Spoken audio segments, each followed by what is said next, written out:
Good evening, SRA Nation, and welcome to Season 12. Today is going to be a new challenge, aside from being sent for. We're racing on the surface of the sun, apparently. They're heading down towards the main start line. Maximizing that track just behind, that's exactly what we were talking about, that one corner. So critical to your lap time, you have to send it. This is the apex curving there by a little bit. Everybody's now bunched up and you do not want that. Rewind now at the end of Sector 1 in the spot you really don't want to, but the fight's not over. Still there on the inside, and the McLaren's still not going to give the place up. And we're off and away for SRA.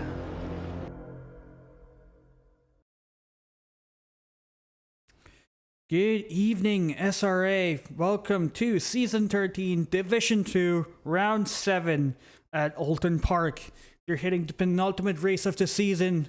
It's been a long and grueling season for D2 with a lot of surprises, a lot of hard breaks, a lot of incidents, but now we're in the downwind and we're going into the second to last race in the not so easy, definitely bumpy, mini Nordschleife as everyone likes to call it, Oulton Park.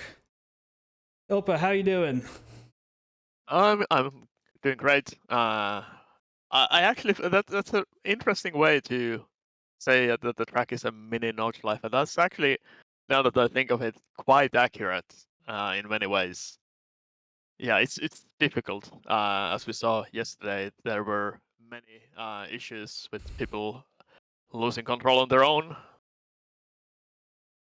Yeah, I believe the only two tracks that ever had the distinction of being the mini Nordschleife is Oulton Park and probably the best Tokadrome in existence, Bilsterberg. You know, we do not see it in any racing series, nor do we have official races there, but yeah, coming back to Oulton Park, this is basically mini Nordschleife because of how bumpy it is, a lot of undulations. It's tiny, but yeah. And also the walls are pretty close in many of the corners, like, and mistakes have very severe consequences. Like if you screw up in the wrong place here, you're in a wall, and you're hard in a wall. Oh yeah. And yeah, coming. And what would you say like your best part of the track, favorite part of the track is? Because like this track is, it rewards different cars and different side of driving every sector. First sector, it's all about like committing to the bumps, committing to the corners. Turn 1, full commit, don't go track limits. Turn 2, commit to the bump, don't get bounced too hard, because there's a bump on the left side of turn 3. And then turn 4 is also like make sure you don't die, because some cars like to like slide out mid corner. And then you have 7, 8, 9, which is, and 10, 11, 12 as well. They're all curbs. These cars like the Mustang and the Mercedes, they love those parts of the tracks. And then we also got like turn 14, 15, and 16. These corners are super, like they're long. They need a lot of patience compared to the rest of the corner. So it's like a different, every sector rewards a different style of driving and a different habit. Yes, and in some places, like the first chicane, turns 7, 8, and 9, you either have to commit fully or you have to be extremely careful. But if you kind of halfway commit, you're in for a very bad time. Now, my personal favorite, I think, is turn 16. I love the way you have to take into account the going over the crest. You need to let the car rotate quite significantly more than if the corner was on flat ground, just because the crest will tend to make the car slide even more. Oh, absolutely. Let's actually hop on to, let's get qualifying right now. We're a bit late on the stream. Who do you have here? You have Velasquez here. Let me actually fix this real quick. Drive? Can I drive? There we go. There we go. Yeah. Austin Whitescarver. We don't have Velasquez here. He's down here. But yeah. Austin Whitescarver is the first driver to start their lap. Oh, that's a freeze for me. Be good.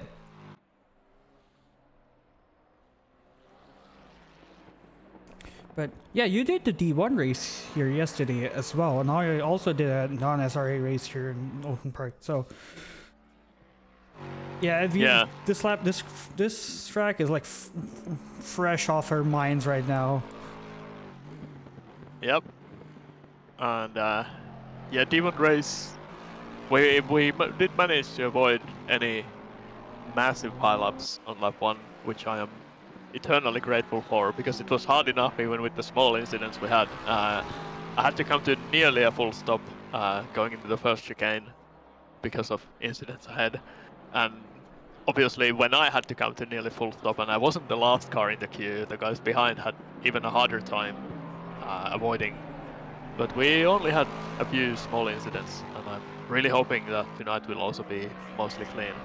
Oh yeah, and B2, if you remember anything from Bathurst, they had a clean first lap. In fact, I don't think a single car was caught in Bathurst in this division. So let's hope they keep the momentum going and actually, well, we hope to see more cars actually survive lap 1 and hopefully the race than we did saw at Bathurst.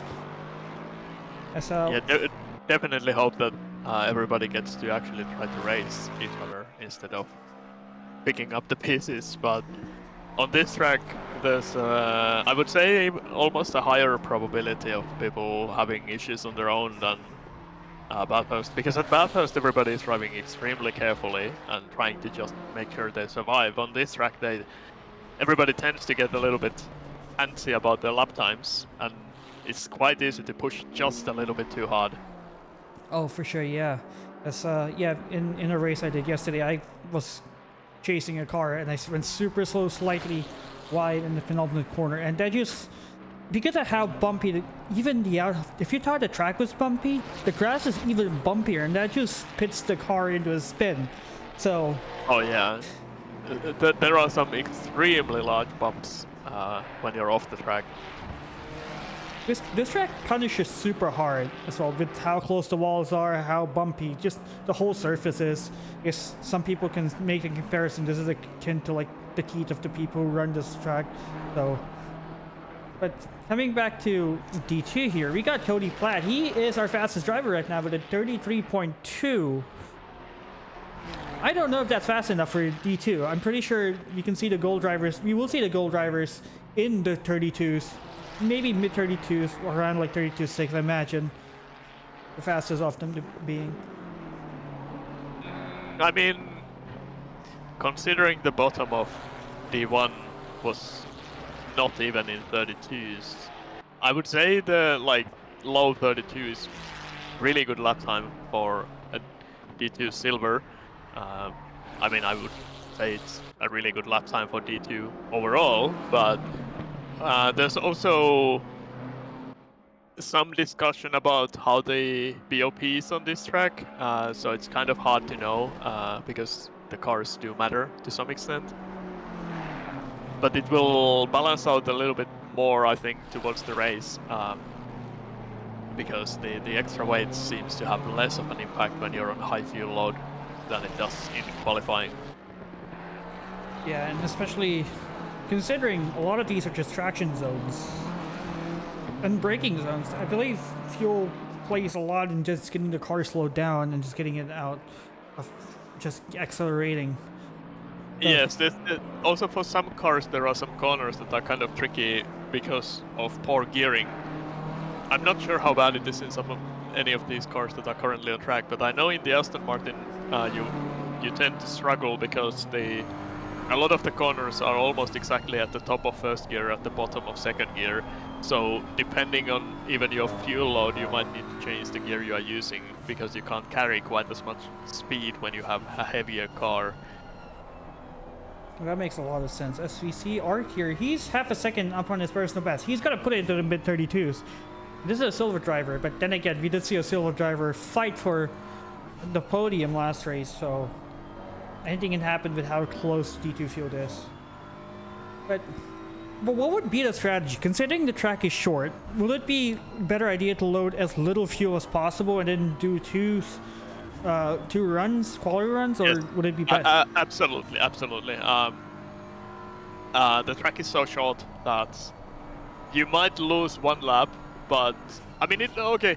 I'll take that a little bit back. It also depends on how good you are at like throwing down a lap. So if you're one of those who can just like do a lap on command anytime, you probably want to do 2 runs and just try to squeeze that last 10th out. If you're struggling to even get a valid lap in, like I think I saw that there was someone who only just now got their first valid lap in. In that case, if you know that you're gonna struggle, then you might just take more fuel and just like try to get as many laps as possible to make sure that you get at least something in. Yeah, and I believe we are seeing some drivers do multiple stints here, like Mike Gino. He's going out for a second run, but around 2 minutes left on the clock. I don't know if that's enough. Like maybe it's enough for 2 laps, but you're gonna You get 1 flying lap, maybe even 2 because yeah. You get 2 flying laps, but you're gonna be, because how short the track is, you're gonna be spending your first hot lap still warming up the tires. They're not gonna be in their peak performance window. Well, that also depends on whether you have optimized your tire pressures for like 2 short quali stints instead of 1 long stint. So sometimes, and you see this quite a bit in some places where qualifying is only 10 minutes and aliens are driving, they will actually set the initial pressures to be just a little bit high because they know they are not gonna do more than like 2 or 3 laps before they reset and go again. So they don't worry about whether the pressure in the end go too high. And on some tracks, the tires don't really last that long anyway. Like, your best peak performance might fall off after just 2 laps. Yeah, I believe. Actually, I don't even know who's coming out of the pits to do their, like who's in a second run. I believe Krocik. I think Krocik called it. He's sitting in the pits. He doesn't have enough time to go out and do another out lap, but yeah. Yeah, I think Gino is the only one who reset them. And again, based on the lap counts, maybe Artem as well. Yeah. And we are, I think, because we're seeing a lot of drivers not resetting, only a couple of drivers are actually in the green. One of them is Art. As really he extends his lead ever so slightly. He just went faster and now he's improving again. Yeah. We also have Josh Worley, who's also improving considerably. Or actually, no, he's just lost it all in this corner here. That is unfortunate. Yeah, it's surprising to see Worley so low down the silver standings. He's been very strong in the previous races. So I would have expected him to be a little bit higher up, but maybe he doesn't know the track that well. It is not that commonly racetrack overall. It is a difficult track to race at for sure. With like passing opportunities are limited. A lot of RNG with ACC suspension physics. Well, I would say in race conditions you probably will try to not take the RNG. You don't really need to. There's, at least for the first chicane, there's a trick, a very specific trick that avoids most of the RNG. Now it necessarily doesn't avoid it completely, because you might not be accurate enough to hit it perfectly every single lap. But yeah, it is very, overtaking is extremely difficult here. I mean, I would say this track is also difficult for just like getting a lap time set for quali as well. You need to be very, very, very aggressive, pushing the car hard, but also not make a mistake and invalidate or spin out or crash or even just bounce too much and lose momentum. Yeah, as we saw, Cody Platt actually 2/10 up in his personal best, saving Andy's speed. They were so far up and they lost all of it in the final corner because it is a difficult traction zone as the track like undulates. Worley is still on a lap and almost 3.5 tenths up. Oh, there we go.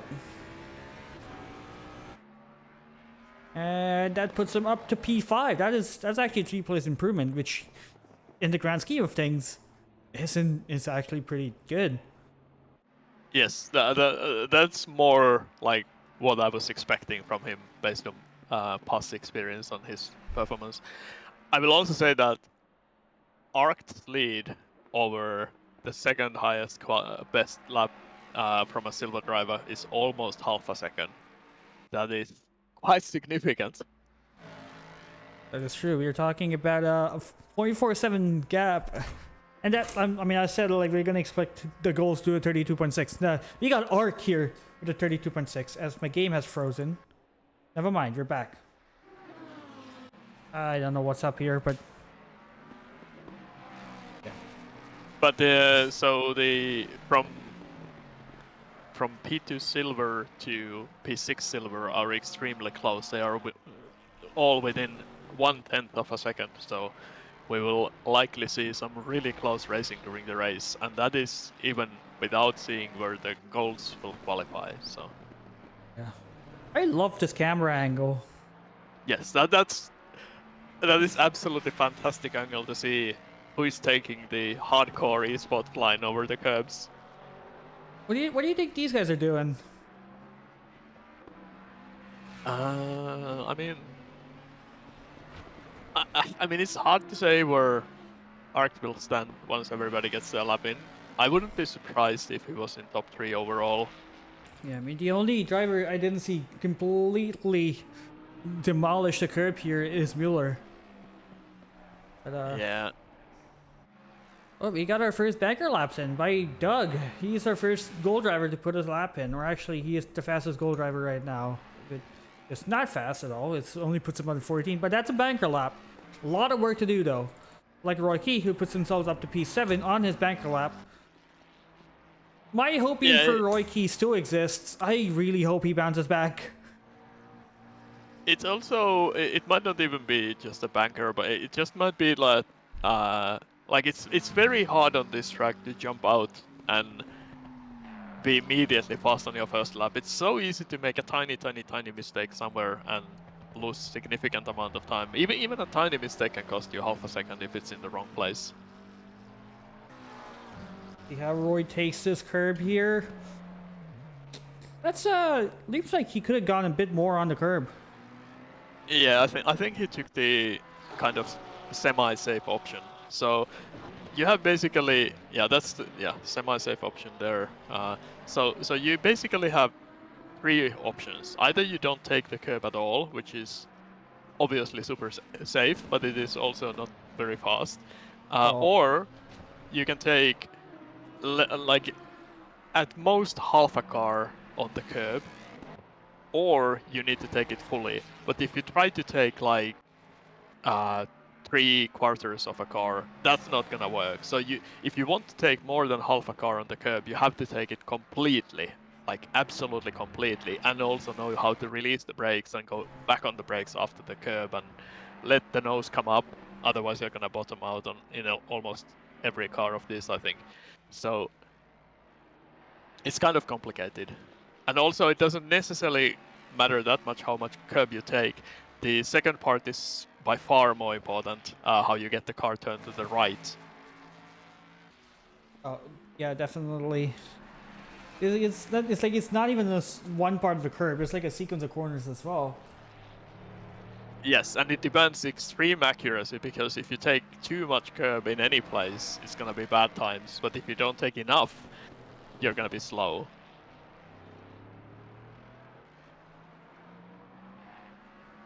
Yeah, it's yeah, I drove the Mercedes in my race, and I was just demolishing the curb. In fact, in the race, there was a Porsche ahead of me.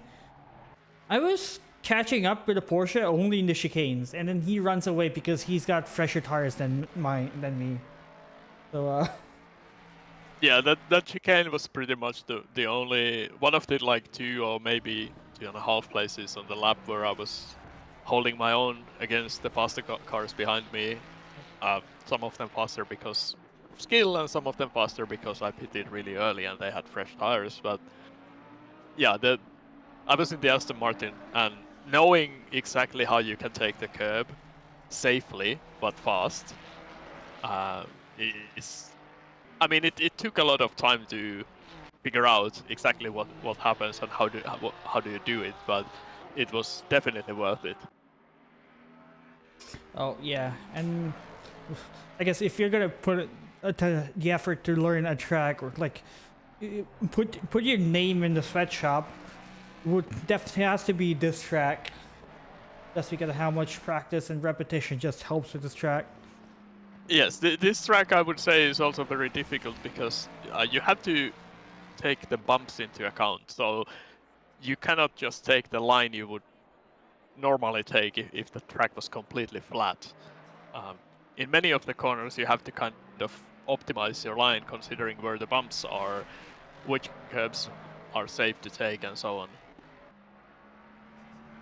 Oh, Colton was half a second up on his personal best, and he lost it all at the exit of the previous corner.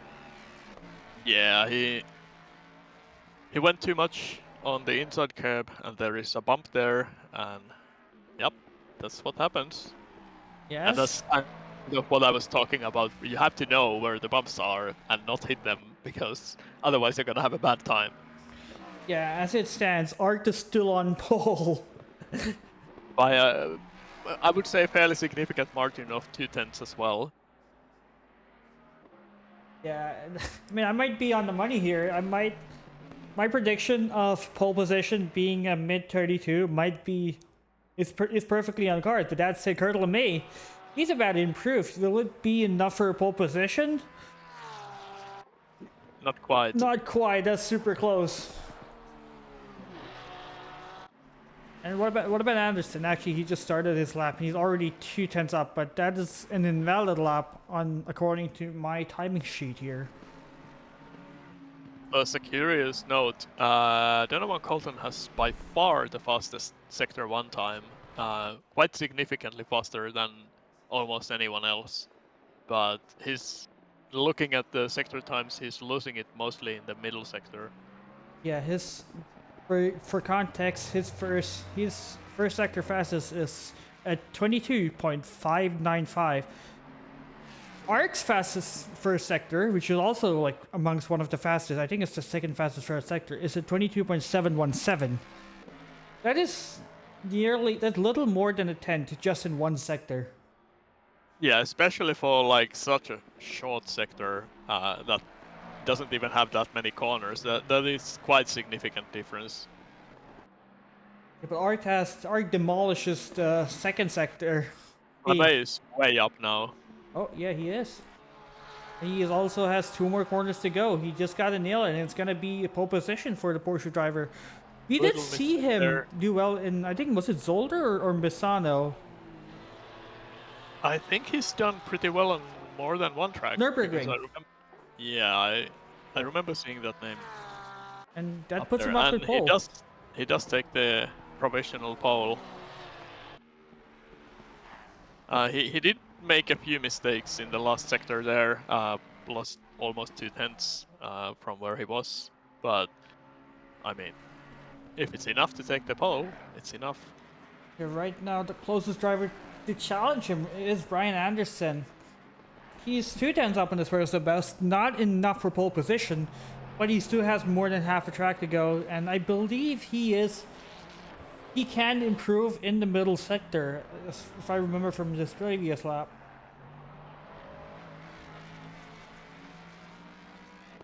Yeah, the Jason Allen is also improving significantly, as significantly as maybe to get into top 3 right now. Or actually, yeah, he's like 4/10 up on his. He's almost 5/10 up on his personal best. He has a shot at pole position if he can improve the final 2 corners by. Actually, never mind. He's bottled it. He lost all of it.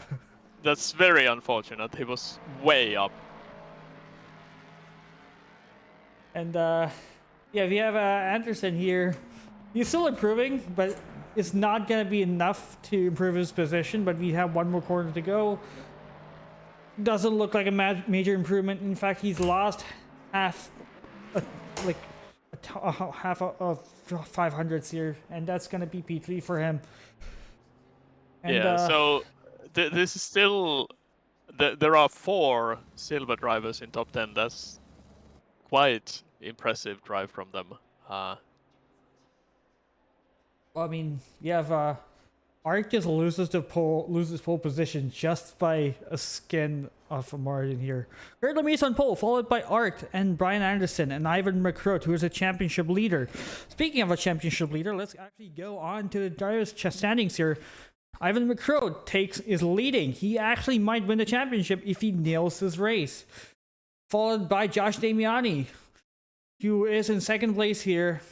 He's only what 60 points behind Ivan, which is a really difficult chase, but anything can happen. The championship isn't decided just yet. Followed by the third Mustang of Donovan Colton. And we also have Jason Allen, Brian Anderson, and Nico Suave. Jason being the non-Mustang driver in this field of Mustangs.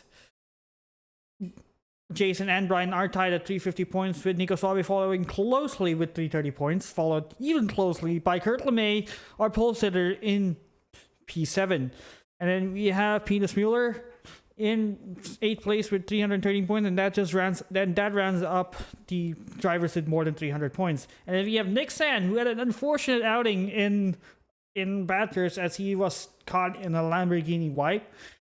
Hopefully, we see him bounce back. Actually, I don't even think he's racing today. And then we have in P10, we have Thomas Olhausen and Baldy Hartman P11. We have Andre Velasquez in P12, Josh Worley in P13.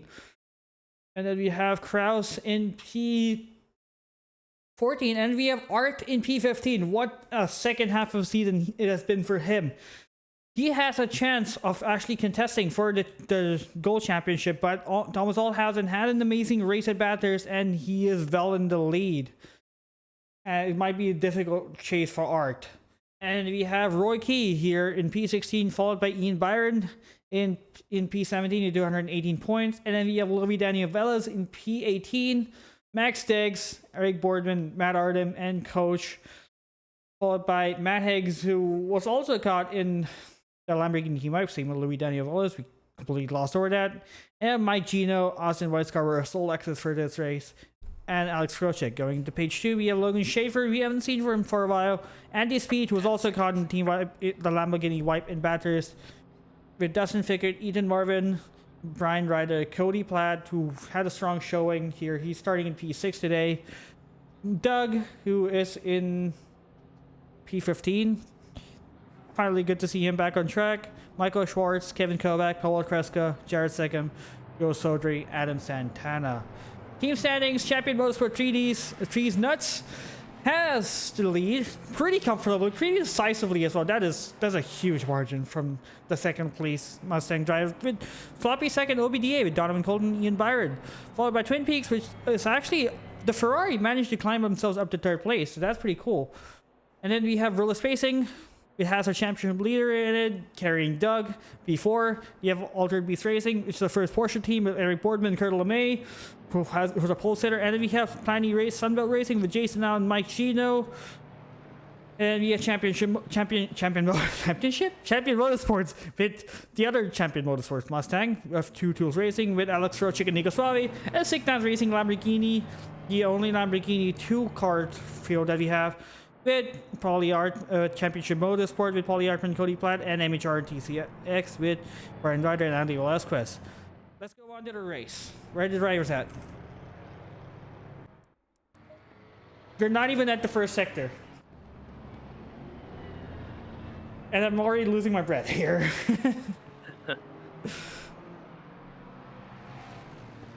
But I guess that gives us time to talk about the grid here, because it is a really insane grid. Mustang's not in pole. In fact, Mustang's not even in the first row. Yes, and I'm kind of a little bit surprised that the Porsche being so strong. The Porsches in E1 didn't have a very strong showing. I mean, even considering they were not the aliens you would expect in top anyway. But for some reason they didn't have such a strong showing. I know the Beamer is pretty strong here, but so is the Mustang. Yeah, maybe, like, I imagine the Mustang drivers still haven't figured out the traction zones and the traction control settings yet. That's my guess, but how much Mustangs are struggling. Also, it just could be that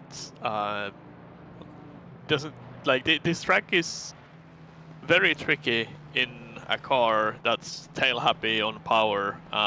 So maybe they just didn't put in a huge amount of practice laps to figure out things, especially because qualifying here feels so different from racing here. Oh, definitely. As well, the first step in racing is to actually not drive over the limit, because this is a huge grid. This is a 25 car grid here.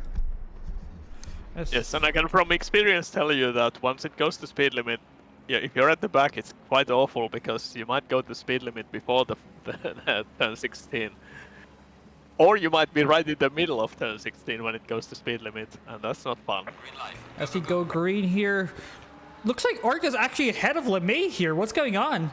And LeMay, and they go too wide, and Arc takes the lead, and he gets hit. Check McCurry, LeMay, then they get wiped out, and Brian Anderson and Evan McCurry inherit the lead from that incident. Roy Keane turned, and you got Jason, Cody Platt, and Donovan Colton going too wide.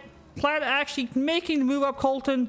He's getting a place on the Mustang, but is the Mustang going to fight back? We got a long straight here. We can't see anything. We see too much trees as Platt takes the place from Donovan Colton. He's into P4. That's an insane start. He's got more carnage at the back. What's going on? You got Yugoslavia and Austin Weiscarver also caught up, but that's not gonna. We got a Mustang going wide here. That is Krochik, I believe. There's a lot of stuff happening, and it has not been a clean start, as you have Velas right on the bumper. He slots in right behind Krochik. And very unfortunately, Arc just gave up. I feel like that's not the move to make, but hey, it sucks to qualify so well and then get into an incident right at the start. Yeah, it is super unfortunate as well. We got a Mustang out in the garage. That is there's Worley, I believe. I don't know what's happened here, but there's also so much stuff happening, so we can't really go on to the replay. Looks like he just maybe spun or got hip checked.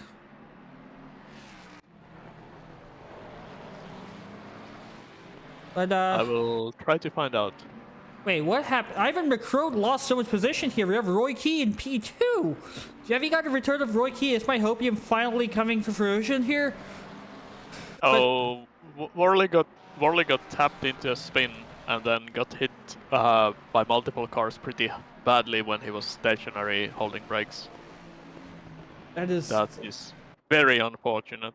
That's unfortunate, but I think the bigger thing here is that the championship leader is in P8, and his rival is actually right behind him. So, I guess in the grand scheme of things, it's a net benefit for him considering his overwhelming lead. But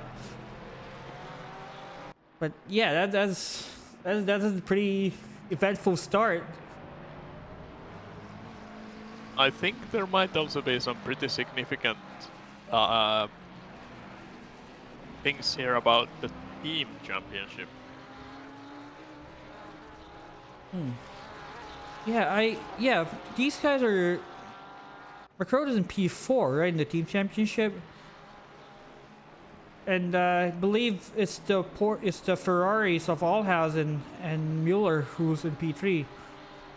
So because the leading team of Anderson and Damiani has such a big lead over the second place team, they might be able to secure a guaranteed team championship win the way everything is right now. Because Anderson is leading and Damiani is in top 10, so he's still gonna score decent points if everything stays as it is. For sure, definitely. And I think the second place team contesting is Colton and his team with Ian Byron. Yes, who are in top 6, so they are gonna score good points, but that might not be enough if Anderson stays at the front of the race. But what an insane shakeup from the field that you have. Anderson's teammate is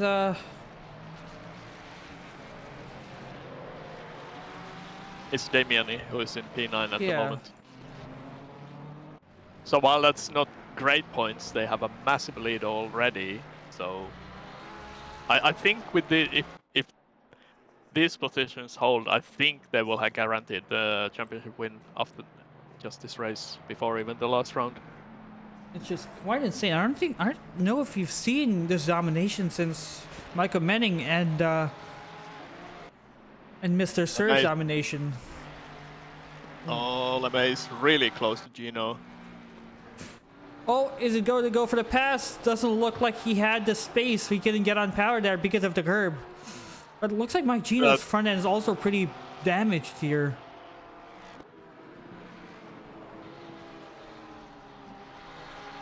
But Yeah, I'm also curious to see if anybody plays the massive undercut card here.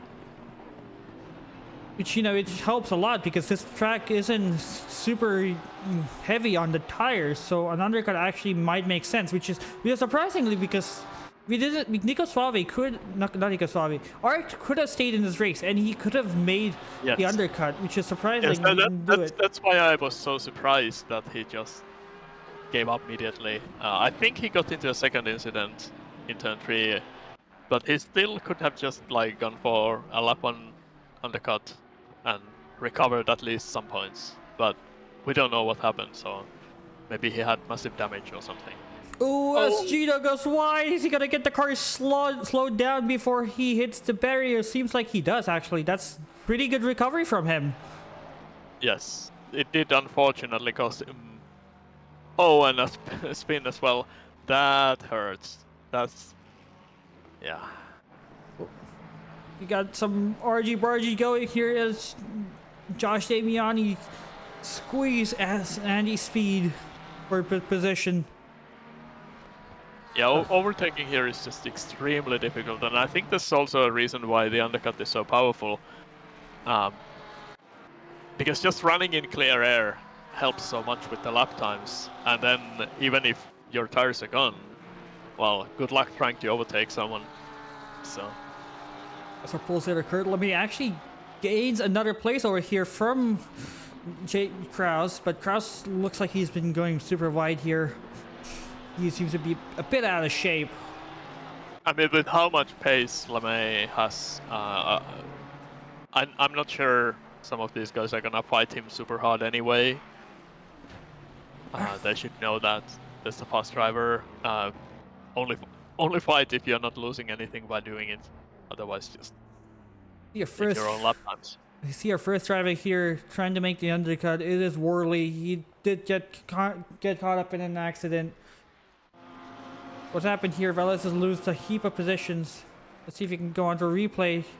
Oh, he just goes wide and his car starts working really hard there. That's a lot of bouncing. But he doesn't put the car in the spin and he rejoins. Facing the right way. Yeah, that is always the best way to rejoin. That's correct. Now, Worley did not fix any damage. He only did the minimum pit stop required. Also, his pit stop overall time was very good, so he didn't lose anything extra.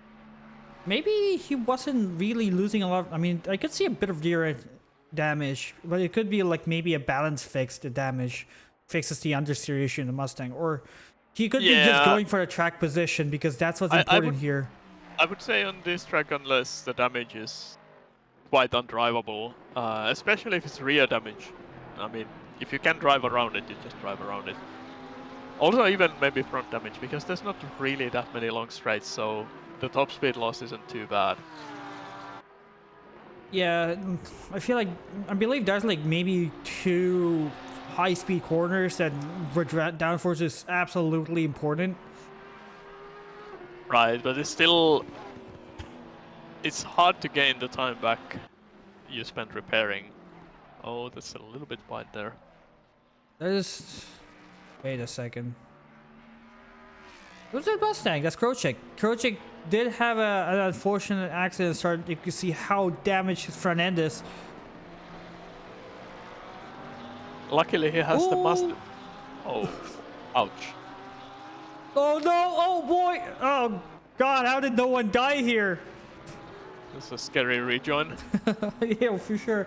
But it looks like LeMay may have shoved Artem wide, or Artem just was in a really unfortunate position where car just like went wide when he got on the power.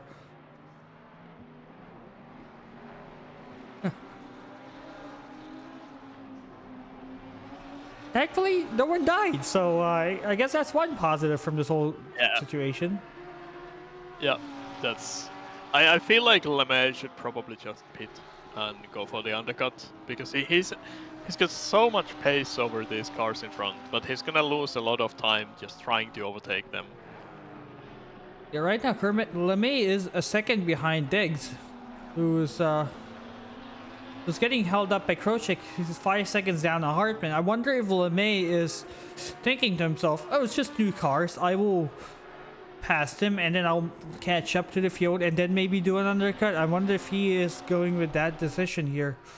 And he's there's actually quite a significant gap in front of Krochik. So if he can get ahead of Krochik, he can probably run maybe like 10 minutes before reaching the next car. So that would actually be pretty good if he can get there. Although he's not really been gaining that quickly on Diggs now. Diggs is really close to Krochik though. Oh, yeah, near accident here. That was pretty sketchy from these two, but thankfully they kept it clean. Oh yeah, LeMay is already down with these guys, so. Yeah, the gap closed really fast. I don't know what happened. There must have been a mistake in front or something, but that gap disappeared. Yeah, it looks like Krochik might be having a lot of understeer problems given his front end is gone. Quite the opposite of what Worley's probably facing. Which, you know, for a car that already understeers as much as the Mustang, more understeer is not better. For LeMay, that might not be a big problem, considering the Porsche usually doesn't have understeer problems. Oh, there he and goes. LeMay is going into pits. Over the Porsche, you can set it up to understeer. Yes, obviously, but typically the setups fast drivers are driving they don't really have that problem. Hartman takes the fastest lap of the race in P14. That is interesting. Which is surprising because that's like 4/10 faster. Well, actually, not 4/10. That is that's like nearly 2/10 faster than Anderson's fastest lap. Yes, well, I mean, he does have tow from the car in front, but that's still, on this track, it's not such a big deal. He also has tow and also dirty air, which plays a huge part into penultimate corner. Yes, it does hurt, but I think the tow is still generally bigger impact, even though it isn't that much on this track. That bounce. No. That bounce. Looks like LeMay just exits in front of Worley here. Yeah, that is really good for LeMay. If he had been behind, that would have been a massive problem because good luck overtaking a Mustang in the Porsche. Oh, camera's getting confused. We still have backsticks putting the pressure on Krochik here. Even with the front end damage, the Mustang is not easy to pass, let alone... I mean, it's not easy to pass to begin with, but in this track it's extra difficult. So there's a train behind Cody Platt, and there's another train behind Josh Damiani. Yeah, we have a train from P3 all the way to P13 actually, with Josh Damiani actually breaking the train apart ever so slightly, being a second off McCrow. Yeah, it's almost a single train. Look at all these drivers going over the curve. That's a good view. I think McCrow clearly has the pace on Byron, but it's just very much not easy to overtake here, and they are in the same car, which doesn't make it any easier. And Byron is right up the bumper of Jason Allen, who's in return right up the bumper of Colton. And they have been like this since the start of the race as well. We did see Jason actually try to go up the inside of Colton a couple times to unfortunately he couldn't make the move stick because this track is wide as a tightrope. Yep. Yes, actually, Jason goes into the pits. Is that going to be an undercut for him? Why is the camera confused here? It's not letting me select. Okay, we'll let ACC do things. That is... I mean, that makes sense if Jason thought that he was being held up by the traffic in front. He was. Especially at this point, you don't really like... It's only the last 15 minutes where you will be struggling. Considering how hard overtake on this track is, I think that's a pretty good call. Out of this train, I would say McRoth is probably the one who would next benefit the most from undercutting, because I think he's faster than Colton and Byron. But we'll see what he does.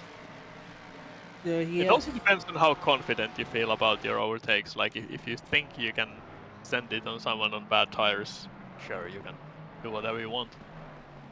But it's not even about sending it on bad tires. It's about just gaining a track position. So when you're on worse tires, it's just about holding the position. Yep. It's just difficult to pass here. Yeah, it is very difficult to pass here. You have more pitters here. We saw Dace go into the pit, but Austin Whitescarver also goes into the pits. Yeah, so we also have Kraus in this fight here between Artem. He's struggling to get past while being faster. I wonder if like if he pits now, would he be lapped by Anderson because of how far he's back? No, he would not be.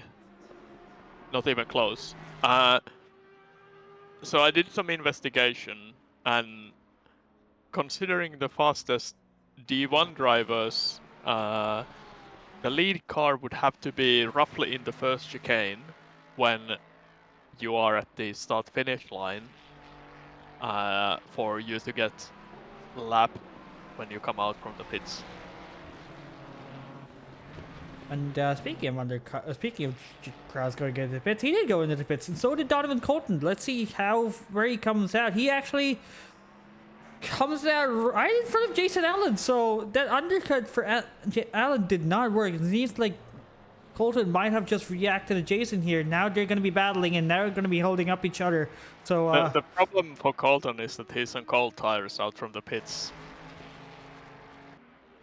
But it's also not easy to pass a Mustang, so let's see if Jason actually puts up a fight. Mistake, a little bit wide there, but it's not enough. Yeah, it's gonna be hard to do anything about it, but this is the chance Jason has. Oh, spray from Colton here, going over the curves as soon on his outlap. I wonder if he's got the tire pressures up already. Because that's going to be another problem in this race. Tire pressures. The more you run over the curbs, the more tire pressure you're going to lose. Well, it depends. There's specific tricks that affect that. I don't know if these drivers know those. They have practice enough to test it out. It's extremely time consuming to test. But it also doesn't necessarily hurt that much. Because the most likely tire to lose pressure, I think, is, at least in my experience, is the left rear.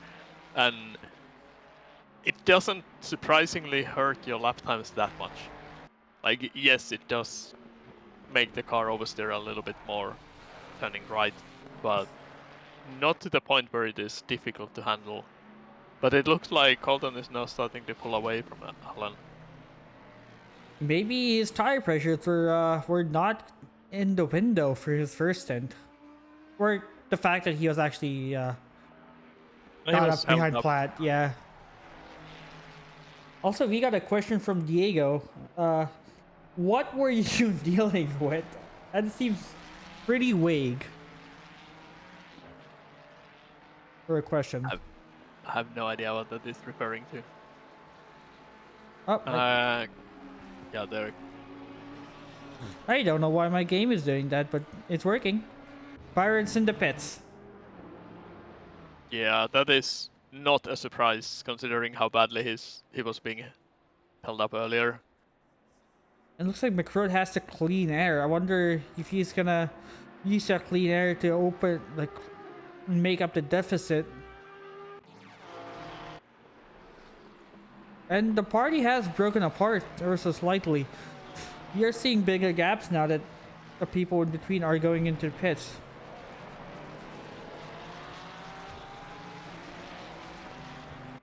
Oh yeah, your tire pressures are apparently at 24.9.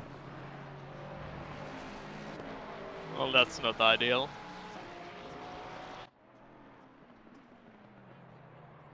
Yeah, I think season 10 we did Oulton Park. I finished with like 24.5 because I had to repair damage that I got from lap 1. Oh, Ivan McCrone spun!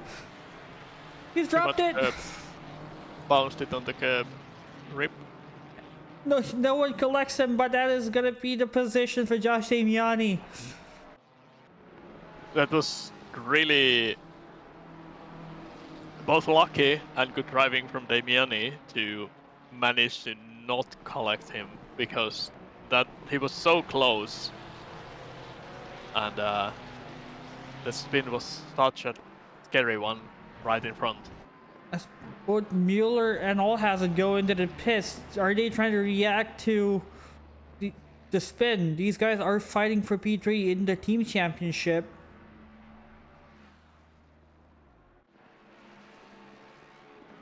But that is this, I feel like this might change things. Well, I mean, all of this mostly makes life easier for the top guys, because almost all of the other fast competition has had issues. But although Anderson hasn't really pulled away that much, less than 3 seconds.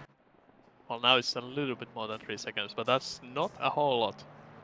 Looks like he is controlling the gap because he is a whole second down on his personal best. Yeah, it's quite possible he's just managing it. Yeah, and I believe Krochik spun in the hairpin and returned to garage.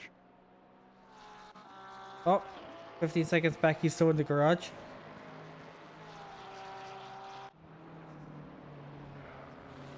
You'll be back at the replay ending in 5 seconds. Alright, we're back. Kurt LeMay has passed Thomas Allhausen. That is decisive. He's 6 seconds behind Mueller. I believe Allhausen went off track there. I'm not sure if that was because of contact or on his own. I think it was on his own, but I didn't see it fully, so I'm not sure. It looks like, wait, was Byron behind Jason Allen? I don't think so. Well, actually, I believe no. Yeah, these three were in the same order before the pit cycle. I see McCrow in the pits. Wonder how far he's gonna come out behind these pack.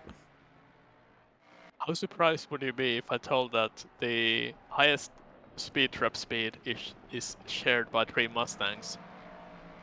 Well, partly that I would be surprised the fact that it's Mustang, but also I'm gonna be surprised by the fact that it's 3, and that's pretty insane. But then again, these cars cannot reach their absolute top speed. Yeah. But it makes a whole lot of sense for the Mustangs to have the highest speed trap. Which, you know, is only 332. That's actually not a lot. No, it's not. Not even close to being a lot.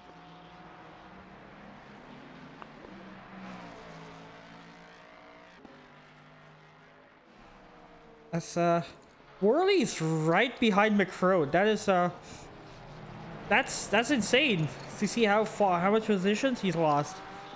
Yeah, that spin for Macroat was extremely expensive in terms of position. And this also is going to affect their chances of getting third place in the championship. And also, it might bring the championship closer between Josh Damiani and McCroat.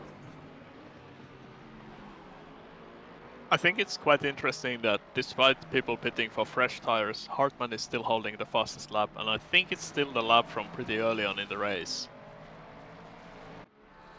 And then also considering that refueling is not allowed, so these cars are lighter than they are at the start of the race. Right, so you would expect that right after the pit stops, the laps would be fast, because the car is now much lighter than it was at the start of the race, and you have fresh tires. Cody Platt exiting the pits. He comes out behind Byron ahead of Andy's speed, so he comes out the worst of this pack here.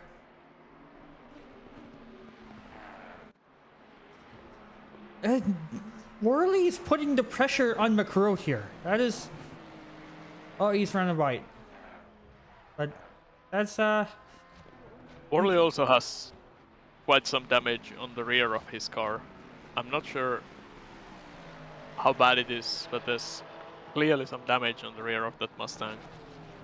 I think it just the lack of rear end just made his car faster, made the car less understeered. Leaders in the pit. Yep, Roy Key and Anderson are both in the pits, and Josh Damiani inherits the lead from here. And it's going to be interesting to see how that shakes out. Just runs wide here. That might be costly. Hartman had a bad pit stop. He was stationary almost 5 seconds longer than anybody else. I wonder if he's fixing damage here. I would be surprised if that's intentional damage fixing. And Jason Allen takes the fastest lap by a significant margin, so yeah, that makes sense. Oh wow, yeah, that is it's a 33.2. That is super fast. Yep. There's also a pretty big fight between Anderson, Allen, and Key now. Hold up a minute. Anderson loses the lead to Colton. Yeah, that's the power of the undercut. That is ridiculous. That's the power of the undercut.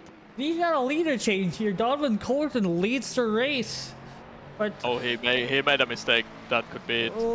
as Jason Allen goes too wide with Ryan Anderson here, he might lose even more place. And they're squeezing each other. Oh, we got Ian Byron slamming into Roy Key right behind as Jason Allen gets past Anderson. What's happened here? Let's go back here.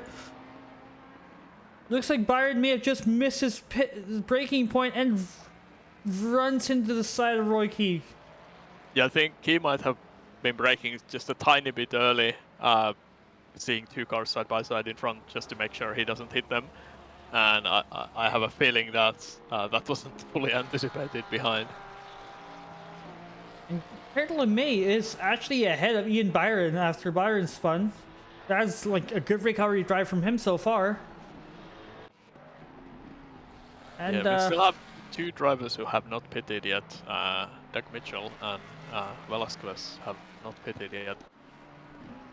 And looks like Josh Damiani loses the position to Cody Platt, I believe. Yeah, he does. He loses the position to Cody Platt. It looks like staying out. Those who stayed out are losing so much places here, with both the leaders and P2 in 5th and 6th right now. That is somewhat surprising because defending here is not that hard, but I feel like I didn't see the other one, but I know that at least one of these was because of a mistake, and you can't afford any mistakes because the tiniest mistake you lose all of your acceleration coming out from the corner, and yeah, that's about it. And even more drama here. Ivan McCroat is actually losing even more position. He is lost. He's in P18. He is 3 seconds behind Velas, and he's getting hunted down by Crash, Weiscarver, and Matt Artem. What's going on here? Did he mess up his tire pressures? How did that happen? I am very surprised.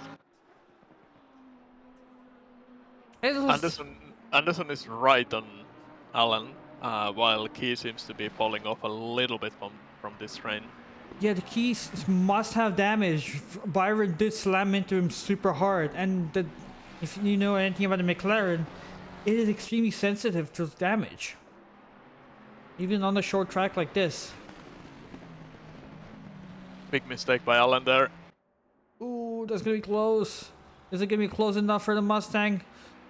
Probably not. I cannot see anything from Helicam here, but doesn't look like Anderson is close enough to get a send, but he another runs mistake super by Alan. wide. They go too wide, but Jason Allen has the inside, and he's gonna keep that place. What about Roy Key? He takes a gander up Anderson's inside. They go single file now. And all of this is just helping Cody Platt close in on them. And a trade is starting to form. Miller spun on exit of Turn 3. I'm not sure what happened, but I just saw the yellow flags. I'm trying to find Mueller. I don't even see him. Oh, there we go. Oh yeah, Mueller. He was doing pretty well, I believe. And actually, what place was he in? He's losing. He's lost 20 seconds in the spin, so I assume he's probably yeah, he probably lost like 5 positions, I believe. It's just super unfortunate. So Key clearly doesn't have the pace of either Alan or Anderson when they are driving clean, but as soon as Alan starts to make mistakes and they start fighting, he catches right back up to them. Yeah, it looks like Anderson's even closer to Jason Allen here. He's gonna try another send. He looks up the inside, doesn't follow through. And it seems like Jason gets a better run through this corner, and yeah, it's gonna be single file line now as Mueller goes into the pits. That is. It's very difficult to follow through the hairpin right behind another car. Like you saw there, Anderson almost hit Alan and had to kind of bail out and take a bad line through the corner just to not collect the car in front. Yeah.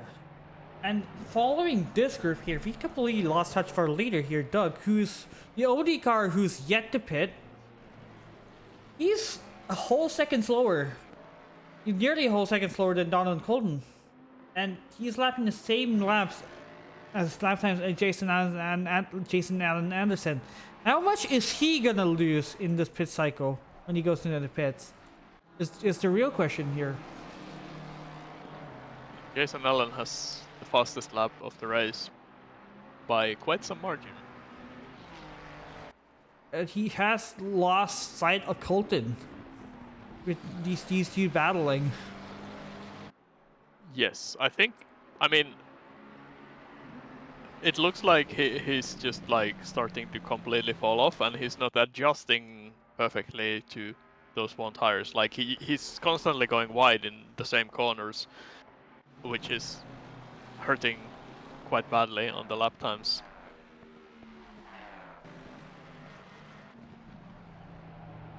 Roy is still trying to put up a fight here. And yeah, so now Alan's lap times have fallen off enough that he has now permanently stuck into this, and I think Pat is also joining the battle. yeah, and all this is also helping Josh Damiani close in on them. He's at 33.3. That is 7/10 faster than what Anderson said, and almost a whole second faster than what Jason Allen has said the previous lap. Yeah, so I think we're going to have a Jason Allen train going on here in just a moment. And it looks like the gap has slightly... Well, these guys are maintaining the pace, but look at the amount of weaving these two are doing. Granted, all of this is legal weaving. It's one direction change and one direction change back.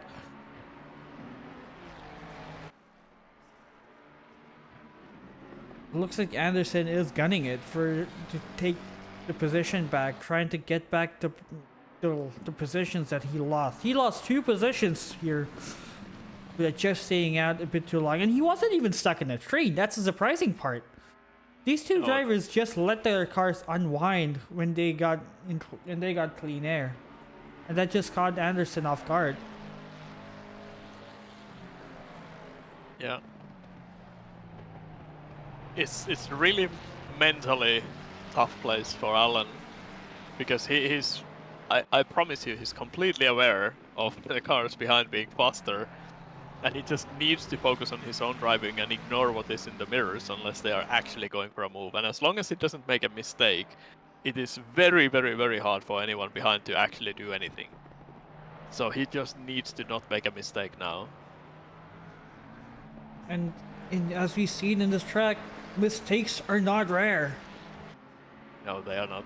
And it doesn't take a whole lot. Like, it's just hitting that bump just a little wrong, braking just a little bit too late, running just a tiny bit too wide. Is all it takes. And in this train, that tiny mistake might cost you 3 positions immediately. Because as soon as you're forced too wide into something, then the cars behind are all pouncing on you as well. And it's like the whole track is just a list, a whole volume of the book Don't Waste to Die. Just by the amount of ways that you can lose a race here. He's got Thomas Oldhazen on the bumper of Paulie Hartman. Ferraris are not doing strong this race so far. We do have Jason Lannon on the podium and Cody Platt in P6. But after that, it is Hartman and Thomas Oldhazen. It is a difficult car to race on this track, especially against the Mustangs, which makes Alan holding that position even more impressive. Yeah, and the Ferrari is one of the cars that is not as good on the curve as the front engine cars. You gotta drive it a bit gingerly than you would see the front on this drive. That said, these guys are demolishing the first curb, but completely avoiding the third apex here. I wonder what Oldhazen's doing in the second chicane here. Pushes ever so slightly, hooks the wheel in, completely misses this curve. But that's pretty much the most you can do. Doug has finally pitted. Let's see where he comes out. Well, we got Kurt LeMay here putting the pressure on Andy's seat. We saw speed do quite well, him behind Josh Damiani. But so far, it has been an amazing recovery drive for Kurt LeMay after his incident in turn 1. He's gonna get himself up to P8 now after he passes Doug in the pits. And this is what I believe Ark should have done, but if he had more damage after getting collected, then I guess. Yeah, I think he got involved in another incident in turn 3, and that might have given him so much damage that it was not possible to come back anymore. Which is very unfortunate.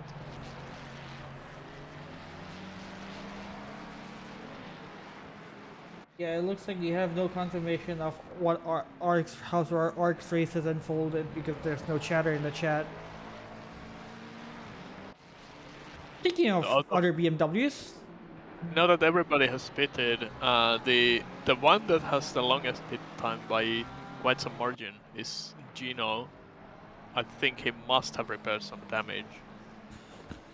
yeah, as Kurt LeMay gets past Andy's speed up to P7 and Doug comes out in P9, right in front of Andre Velasquez, who's I believe our only BMW in the remaining in the race. As Nico Suave's got a penalty.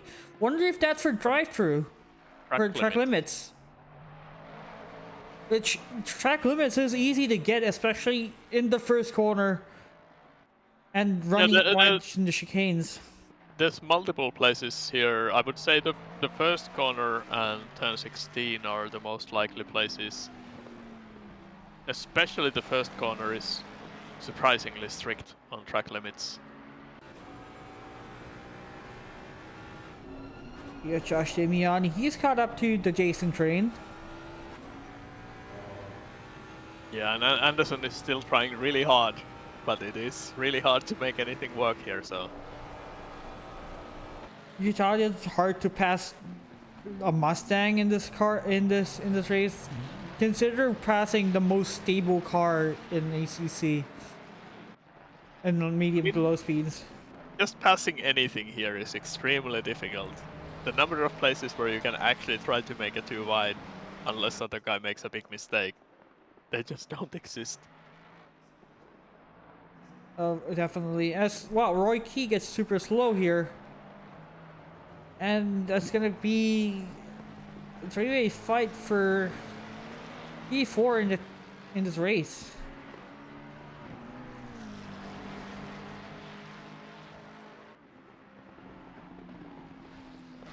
Oh, Damien, he tries a movement plan, but it doesn't work yet anyway. Well, yeah, this race is shaping up to be Diego's worst nightmare with Jason Allen P2, Doug in P9, and Ivan McRoad in P17. Not going well for our championship leader this race at all. Nope. He has opened a gap up to Weiscarver though, so there is some progress, but he's still miles behind Velez. We have another drive-through for track limits, and it is Velez. Speaking of Velez, there we go. A sole Lamborghini for this race. The second half of the season has not gone his way with an incident race-ending incident at Bathurst, and now a drive-through. Yeah, drive-through here isn't quite as brutal as some other tracks because the pit lane is extremely short. One of the shortest pit lanes on any SRO track, but it is still gonna cost you many positions. Absolutely, which is, I mean, especially in given how close the D2 is. If you get a drive-through, your race is basically over. Yep. It looks like he has fallen off from the Allen train. He might have made... well, he has been out the same time since pit stop as Anderson. So he should still have... It's only 15 minutes since he pitted, so the tires should still be pretty good. Yeah. It's one thing to keep an eye on. Kurt Lemay is actually closing in on Josh Damiani here. Not by a lot, by only a second, but I believe that's a second per lap. Nico Suave caused a yellow flag in the hairpin and then returned to garage, so he must have had an incident there. And he just slurred the drive-through as well. His race is getting worse.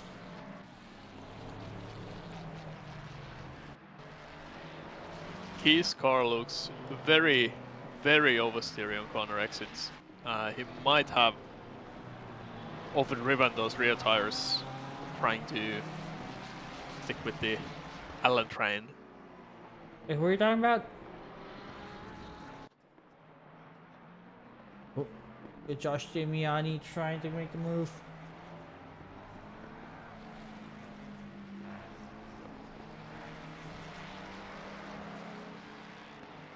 Doesn't make the move though. Not enough gap. These guys are still in the best position to win the championship.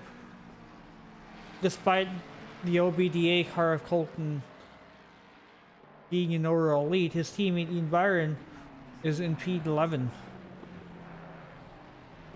Oh, we saw Damiani trying to make a move here. As Doug Mitchell gets past Andy Speed here, they're going too wide here. As Andy gets ahead of the Mustang, but Mustang has the inside line and he has his ever so slightly overlap. You gotta hug around the outside. Looks like Doug has gave him the space and Andy takes the position back.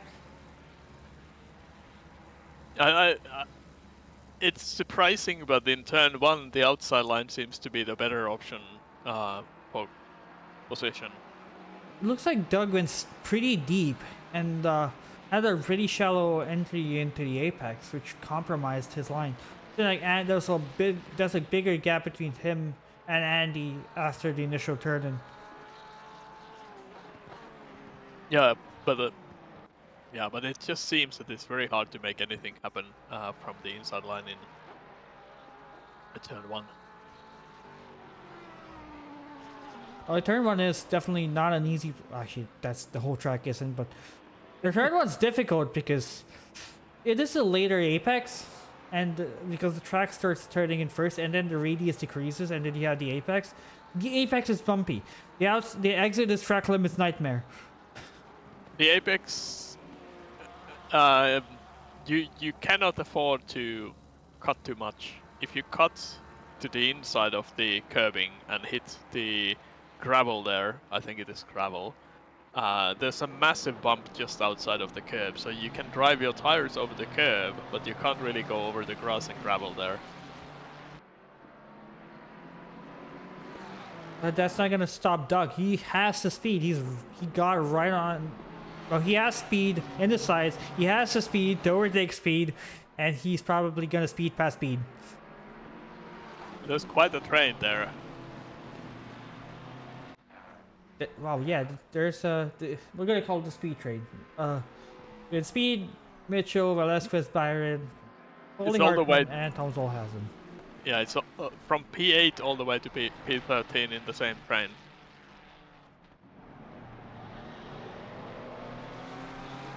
But yeah, I mean, even if there's a train, getting past people is not gonna be easy. Yes, I mean, if you're at the back of the train, you're kind of hoping that somebody in front makes a mistake and there's a spin, and then you get lots of freebies. I mean, it sucks if it happens, but that's kind of the way you think when you're at the back is, how do I stay close enough to get all the positions if there's an incident, but not get involved in the incident. Ooh, Doug tried to make another attempt for the pass, but he just couldn't get the car ahead past the first apex. Yeah, he almost made it work, but not quite. But now this reset. A few bunches of even more, but looks like Doug just has the overwhelming speed. That said, Doug is the last car to pit, so his tires are also going to be the freshest as they get the squeeze. He gets hip check. Doug is much more alongside here. You see he's going to try to make the same move again. Yes, he runs in super deep. Velasquez was looking up the inside now, looking up the outside actually.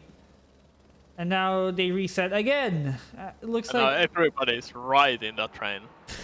It looks like Allhazen has fallen back ever so slightly, but yeah. No, he had, and now he's right back because these guys were slowing each other down, having to be careful not to hit the car in front. Oh, let's just hop off these guys for a second here. Loot any of us right up the bumper off Jay Krause. Would there be an overtake here? That's, yeah, now we have the battle showing up. It's gonna be difficult to keep an eye on for two battles now. But it looks like these guys are gonna be battling out for most of the race. That's it. Anderson's also gonna try to get past Allen here. Looks up the inside, doesn't have the overlap nor the space. Elbows are starting to get forced out now. As Paulie Hartman is actually like, it looks like Ian Byron has fallen off the pack ever so slightly, and Paulie Hartman is going to challenge him for a position. Or these two are battling, and a result of that is them losing track of the battle ahead. So interestingly, the only driver with significantly fresher tires in this speed train is Doug Mitchell. Velasquez is slightly better off, but everybody else is basically the same amount since their pit stop. So it is interesting that there's such a big train behind Speed. Well, not to mention, Speed is one of the first pitters as well. He did pit super early into the race. But the difference is very small.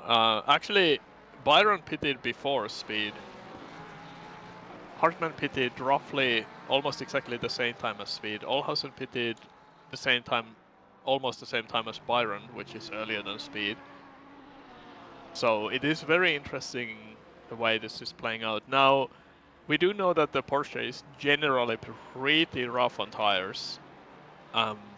Although I'm not sure it's any worse than the Mustang, which also isn't the kindest on tires. Ooh, we got Speed goes over the bumps, and that upsets his traction, allowing Duck to get past him. That is what the pressure does. Just forces the tiniest of mistakes that costs you a whole position. As even Yes, it's so easy to fall in the trap of trying to drive fast instead of just driving to not make a mistake. And I can tell you, because I did that too. I made a mistake, and that cost me a position against Peter O'Brien, where if I just didn't make a mistake, I could probably have held it. But it's so hard when you have somebody on your bumper for like 20 minutes to not try to push really hard to pull away from them, even though you know it's not gonna happen. we got some aggressive flashing here from Brothers here. He's still... Is he still flashing? No, he's not. But yeah, these two try to outbrake each other. They gave themselves a bit of hip check. They also made the mistake. And oh, looks like Doug has just opened the gap like a whole second, like in one lap. I mean, Doug has way better tires than anybody in this vicinity. Like, he's over 10 minutes fresher tires than the cars behind. So I'm not surprised if he pulls away. I think that's pretty much to be expected. Whether that was a good strategy in the end, it's very hard to tell. I think generally speaking, the undercut is stronger here than the overcut, but I mean, he managed to get the overtake done, which was quite impressive. Well, let's take a look at this overtake here. What's happened here? Looks like Kraus has just dropped the car on power, and that allows Velez to sail past him. That's another position loss from a mistake under pressure. Yep. Also, That's kind of how this track plays out, is that it's mostly mistakes. Sometimes bigger, sometimes smaller, but mistakes cost you positions when somebody's right on your bumper. yeah, and speaking about battles, Josh Amiani has fell back considerably behind Cody Platt, and he's right in front of Kurt LeMay. So LeMay actually has the potential to take P6. But note that he did pit super early, so his tires are also probably gone. But he has the pace. Yeah, LeMay I think has the worst tires of anyone on the track currently, but he also has a lot of pace, so he might be able to just drive around that. I think that the worst tires might belong to Josh Worley here. He was still in the race after his spin, and he, I believe, also has damage. Or I say damage, it's probably a balance check. But yeah. As Brian Anderson tries to send it up the inside of Jason Allen again, these guys have been battling since they got out of the pits. Brian Anderson, who's inherited the lead after LeMay and Art got into an incident in this first corner. He's now down in P3, and he wants to get that win back, or at least try to claw back as much places as he can.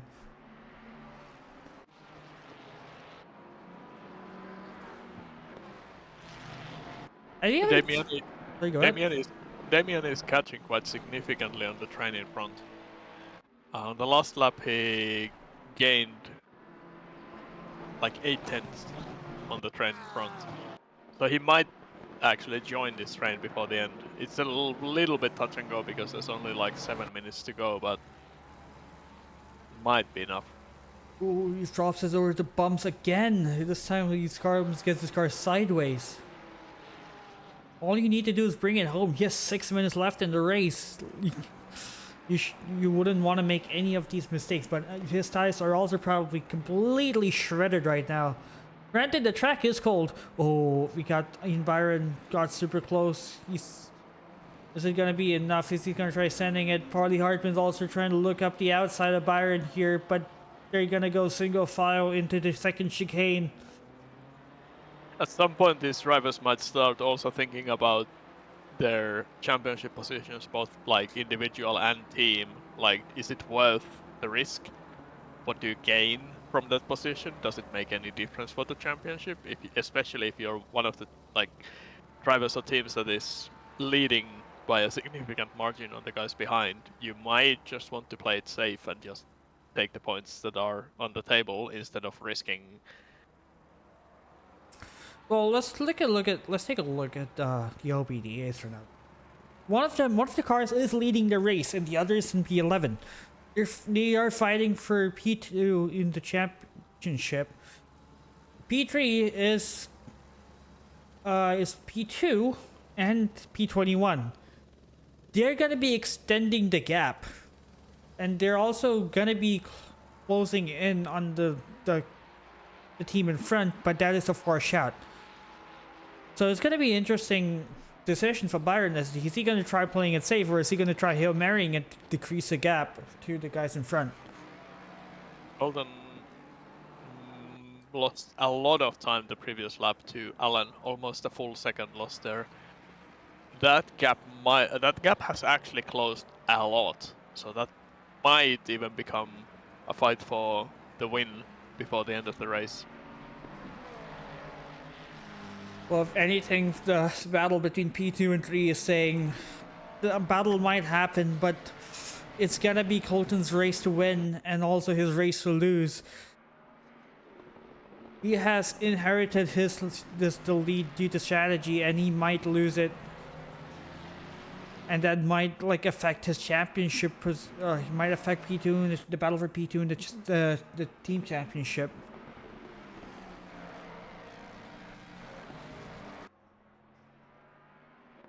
Oh, a tiny mistake by Alan, side by side. Oh, they're gonna hit check. They live. It's just a bump, but that is a tight squeeze. Thankfully, the left side of the track is not as bumpy as the right side, so these guys are in the right part of the track to be facing the right way. And thankfully, neither of them went into the grass in the braking zone, because that was also quite possible. It doesn't take a big bump to end up in the grass. And if you brake on the grass, well, that's GG for you. Fun.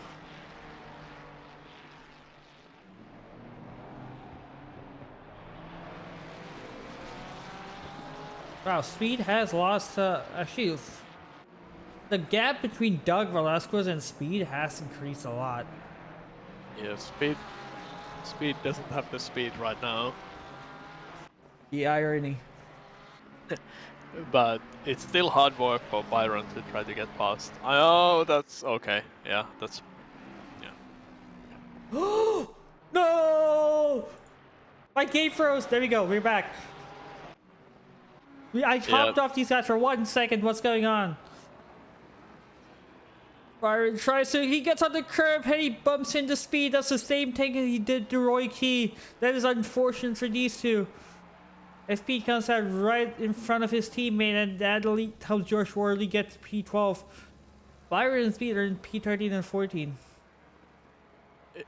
In a way, Speed was lucky, because I think he only lost a couple of positions, and yeah, Byron gave the position back to him as well. So I think in the end he only lost maybe 1 position or so. So I mean, could have been a lot worse. Still, that sucks. And we have a drive-through for Kraus for track limits. Wait, he was off track. How did he get it? I do not know. Oh, he... Yeah, that gave him a warning? Yes. The track limit there is the white line. I think it's mostly the white line on this track, except for the 1016. So he was off there and then lost it while being off there, but the penalty was already kind of guaranteed before he had the slide. And that's unfortunate for him, because he not only got a drive-through, but he also nearly crashed the car there just by going wide. Oulton has completely lost the gap. Alan is within a second now. And also there's like P1 to P7 are in the same train, more or less. My lap chart says that Jason Allen's last lap was half a second slower than Colton's last lap. Yes, I believe the gap had closed on the previous lap. Never mind. Yeah, the gap was. The time chart says updated. Jason Allen's last lap was 4:10 faster, but they are in the final lap. I don't think that lap is gonna decrease any further enough for Jason to actually challenge for the lead. It is really now a question of mistakes. Unless somebody makes a mistake, nothing is gonna change here. I do not believe. The final lap, drivers are gonna be starting. They'll start to send it. And the gap has the trade has actually closed down. Josh Damiani and Kurt LeMay joined the trade, so this changes things. Yes, now from P1 to P7, all are in the same train. Nobody can afford any mistakes. It will be extremely costly to make a mistake now. The rookie here running over the curves a lot. How is it? Mustang, Mustang, McLaren facing the right way. He's also the sole McLaren that we have in this race, considering, actually, you know what, all the McLarens got moved up to D1, so, yeah. But I wonder how that happened. I wonder how that happened. But that's not gonna stop Donovan Colton. He has one more corner between him and victory lane. And everything looks pretty tidy, and Donovan Colton wins the race. With Jason Allen P2 and Brian Anderson in P3. Followed by Roy Keane P4, Cody Platt, Josh Damiani, and Kurt LeMay. What an amazing recovery drive from him. He had an incident in turn 1, but the stewards are probably going to look at that incident. He was on the inside. It might be his fault or a racing incident. But regardless, that's an amazing recovery drive from him. Another recovery drive that we saw is Josh Worley, P11. That's also great. He was facing the wrong way at the start of the race. Good to see him in P11. I have to say that was really impressive from Alan as well. He was fully on the defensive for probably like half of the race, but he never made a mistake too big and managed to hold that position. That is impressive, very impressive. And yeah, that wraps up the D2 penultimate race at Oulton Park. What an eventful race this was. Guys, you saw battles. Actually, we only saw battles, not a lot of overtakes. But yeah, now we move on to the interviews. Oh boy, I need to catch my breath. That was a pretty eventful second half of the race. But yeah, let's move on to the interviews. Who do we start with? Actually, people are still populating the chat. Let's actually pull in the leader of the winner of this race, Donovan Colton, who wins his second race this season and has his whole family watching the stream. So shout out to the Colton family. All right, now we pull him in. Donovan Colton, welcome to the streaming booth. Do you have us? Yes, I do have you. Sweet. First of all, congrats on the win. This is his second race win this season. How are the emotions right now? I do not know what to think right now. I'm not gonna lie. It's so funny. I went into this season. There were two tracks I didn't know. First of all, I had never driven, and once I started driving, I was not a fan at all. And that was Zolder and Oulton Park. And so I do not know how that happened, if I'm being honest. I saw LeMay and Arced collided on lap 1, and you know, my thought process was just, you know, focused on Jason. So I, you know, pit to cover him, and apparently that worked out well. I'm completely blown away. Yeah, you not only got past Jason, but you also got past Roy Key and Brian Anderson. Were you looking forward to overtaking them, or are you just looking at just keep maintaining the position or gaining position in the train that you were already in? I was not expecting to even pass Cody Platt. I was purely focusing on Jason, just wanting to keep him behind. And I mean, like I said, you know, I was not very confident in this track at all. I wasn't confident in the tires and with the pressures. Even on that, my left rear was in the 24s. And so I'm like the whole race just kind of trying to balance, like where, when I really attack that first chicane or when I, just completely avoid it. And, just kind of looking at the delta to Jason and seeing, what I have to work with for that.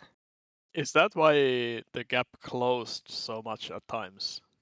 Yes, yeah, just kind of really avoiding the curbs because, yeah, I messed up on my tire pressures. I guess I adjusted them for the pit stop, but I should have gone higher apparently. I mean I overpressured them still, but it wasn't enough. I guess with it fell down a couple degrees. But yeah, the pressure loss was a lot more than I was expecting. I mean, this is my first race ever around here though.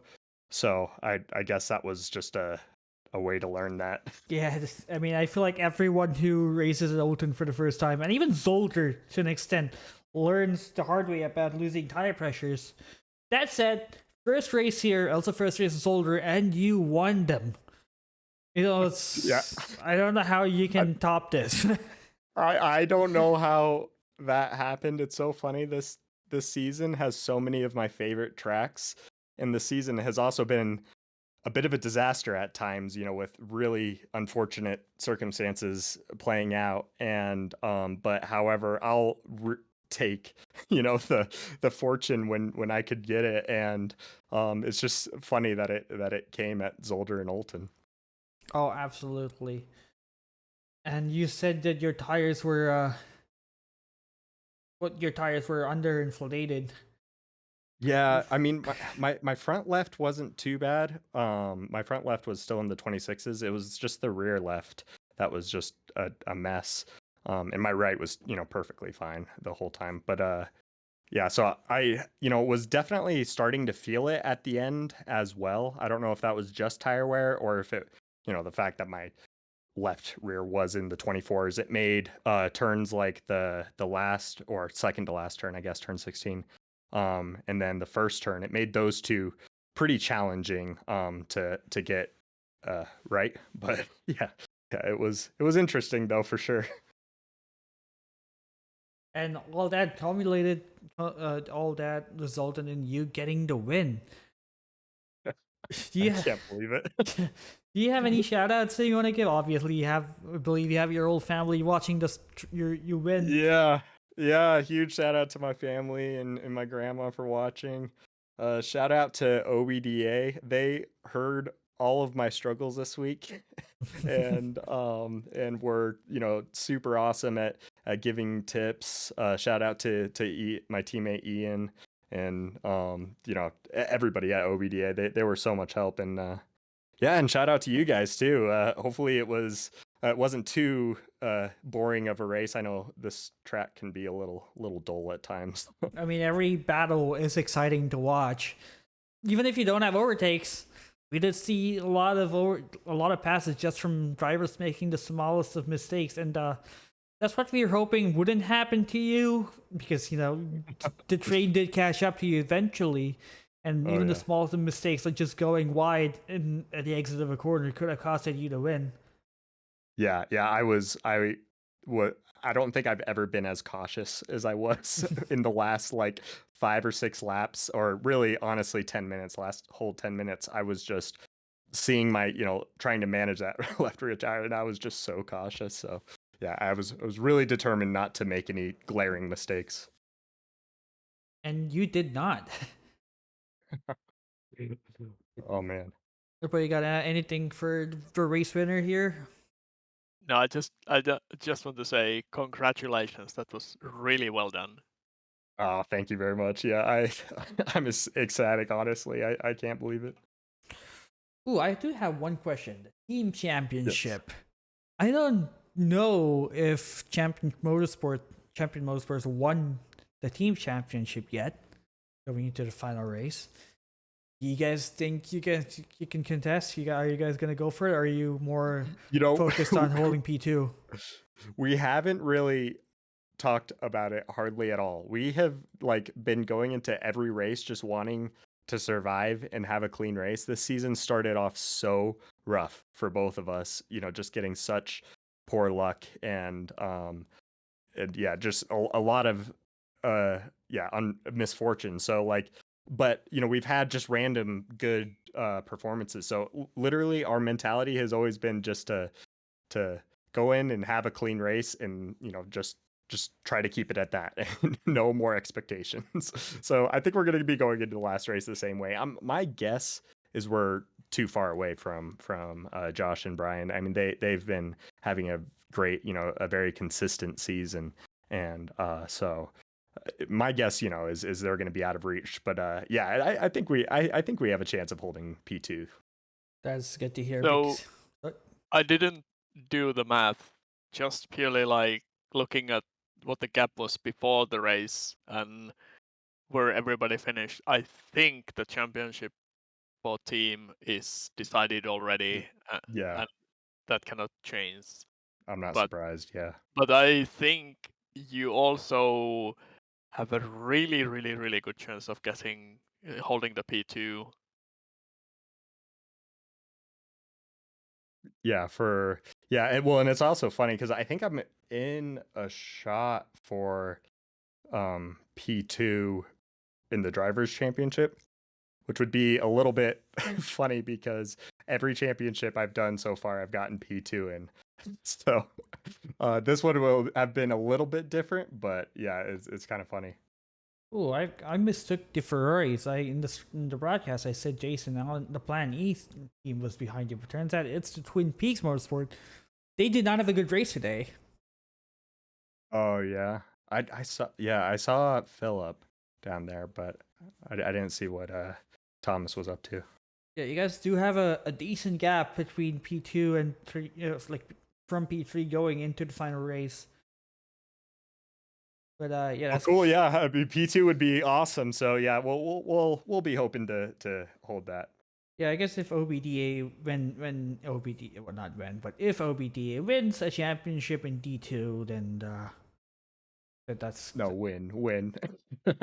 Win. Oh boy, we'll get there. Are we all OBDA at that point? Is everyone an OBDA driver? Is that the mastermind? The master plan? Yeah, I don't know, but I'll take what we got going on right now. It's great. You already have OBDA drivers in D1. You're gonna probably get moved up to D1 next season with your performance here. Oh, I don't know. We'll have to take one step at a time on that. Are we all bad drivers?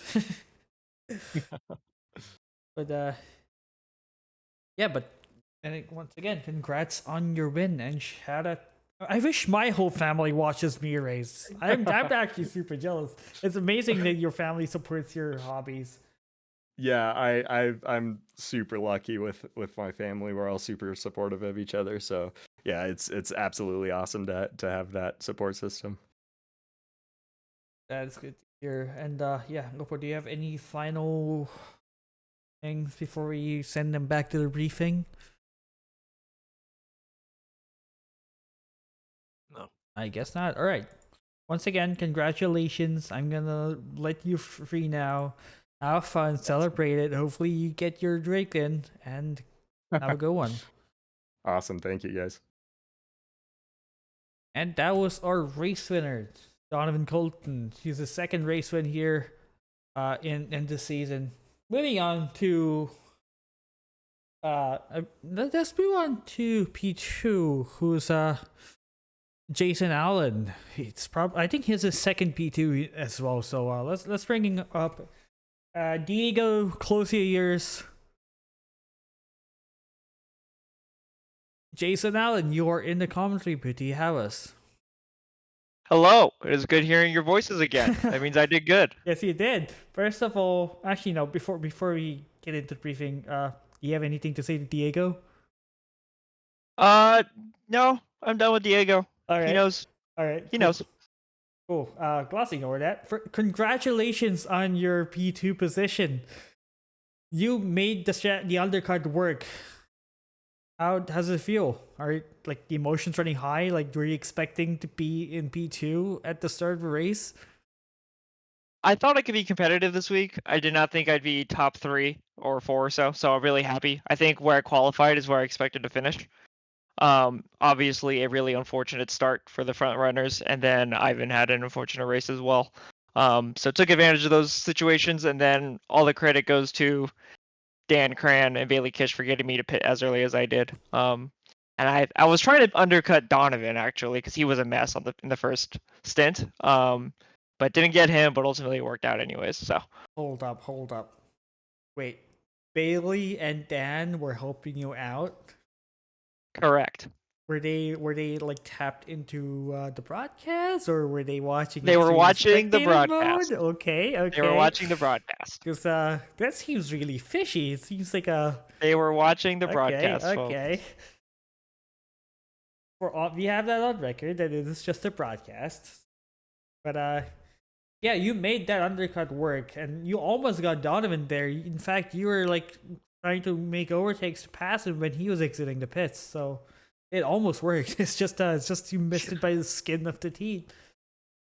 Yeah, what actually as he left the pits, I got my third track cut trying to aggressively pass him. Oh, And from that was with like 40 minutes left. So the rest of the race I was kind of just trying not to get a drive through. I think if I had another track cut to work with, I'd probably go for Donovan harder in the end. But I do want to shout out Brian Anderson behind me. It's really fun racing somebody that you can trust. And Brian's been here for a while, and it's why we race here, is because I can race folks like Brian who I can trust will do their best to make sure I get to the finish line, even though we had some moments, mostly by me, but we had some moments. oh yeah, Brian is definitely one of the cleanest races I have raced with. But yeah, you gained position from the incident started. You gained position from the pit stop, and Brian was trying to overtake you for the whole second stint. Did you feel any pressure from him? Very much. I knew I was catching Donovan. I was behind Donovan in the first stint. He definitely had 3 track cuts during the second stint. And I saw him slow down too. So I think Brian probably was the fastest person on track overall. But he definitely had the pace, and there were definitely moments where I messed up a turn entry or so and just focused on the exit as best as I could to defend. But he probably is the fastest car on track. Just unfortunately didn't get the win tonight. I mean, it doesn't matter who's the fastest. It matters who's in front at the finishing line, right? Yes. Yes, and Brian also had a rough week last week, so I'm really happy for him. He deserved this after what happened last week at Bothers, so good for him. And I'm happy Grandma Colton got to watch. That's always Not just good. Grandma Colton, but the whole Colton family got to Oh, watch that's this. excellent.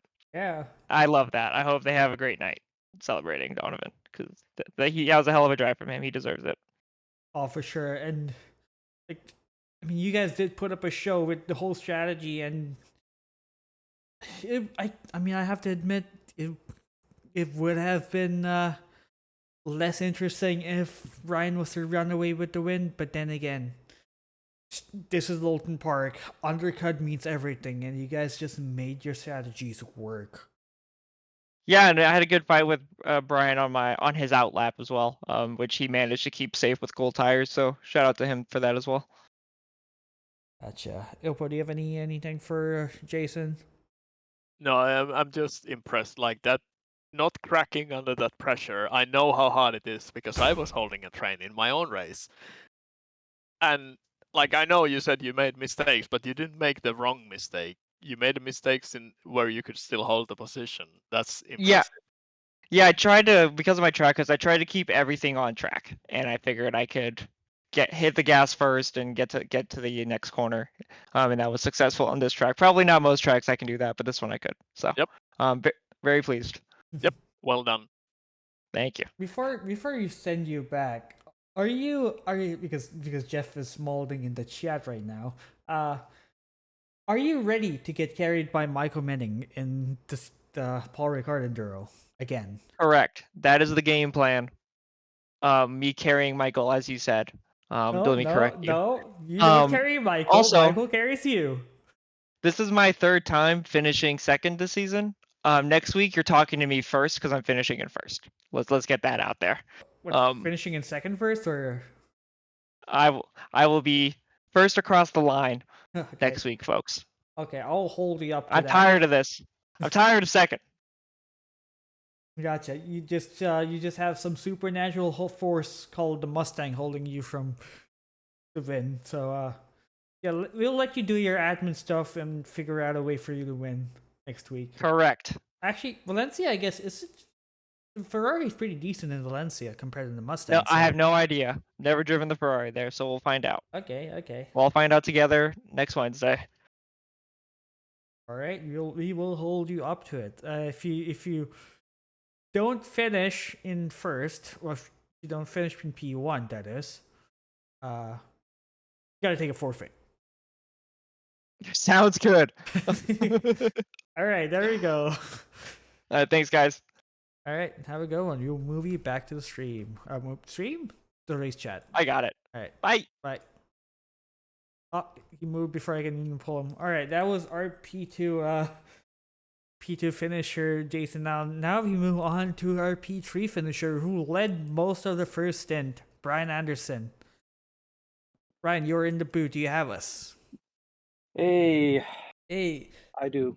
congrats on the P3. You almost had the win. Talk us through I your know. feelings. It must have been a pretty a twister of a race for you.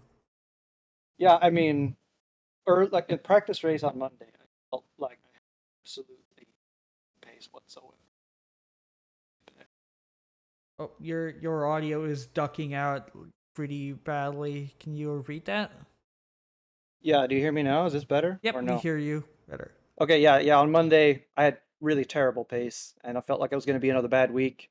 But I put some practice in and got decent pace, but I did not expect a P3 in quali. And then, or P4, I guess I ended up. Either way, when P1 and P2 took each other out, I'm like, okay. And then P3 took himself out. I guess I was in the lead. But I knew that, the undercut is really powerful. I also wanted to not pit early just because I knew the tire wear is terrible. So I kind of aimed for the 35-minute, but Colton just had a better strat. He pitted like at 47 minutes to go, I think he said. So it was just hats off to him to pull off that strat, and it really worked out. So well-deserved win.